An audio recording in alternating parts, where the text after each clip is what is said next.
હલે હવે આમ ઊભી નો થા ઊભી નો. આ તો જોતો ઘડિયાળમાં 7 વાગ્યા. અમે કીધું તું અહીંયા લગ્નમાં જવાનું તા તો 3 દીની દાંડી મારી. ત્યાં લગ્નમાં બહુ ડિસ્કા કરતો ઉલરી ઉલરી. હાલ આમ ઊભી નો થા હવે. જાવું પડે શેઠ એમાં નો હાલે. હાલો હમણાં આવો હાલે. એમ હાલે જલ્દી પતાય ને આમ ઘેર જવા દે જલ્દી. હાલો આવું તમે બેવો નહીં પડે.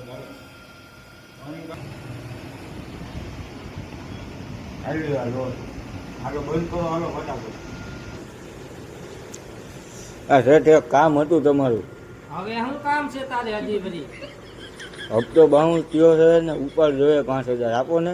કાંઈ નથી મારો ભાઈ, હજી ભલે 2-3 ખડી જાય. સમજી જાય રડતી નતા પૈસા પૈસા કાંઈ છે નહીં નીકળે. અમે કીધું તું અહીંયા લગ્નમાં જવાનું. બસ એ જ જવું પડે એમાં નો હાલે. દોસ્તારના લગ્ન હતા એ મારા લગ્નમાં 5 દી અગાઉ આવ્યો હતો. હા એમાં તમે ભોગવું વાળો જવા દો, રડતી નતા પૈસા પૈસા કાંઈ છે નહીં માંગતો એની ધ્યાન રાખજો ને દેવા માંડે.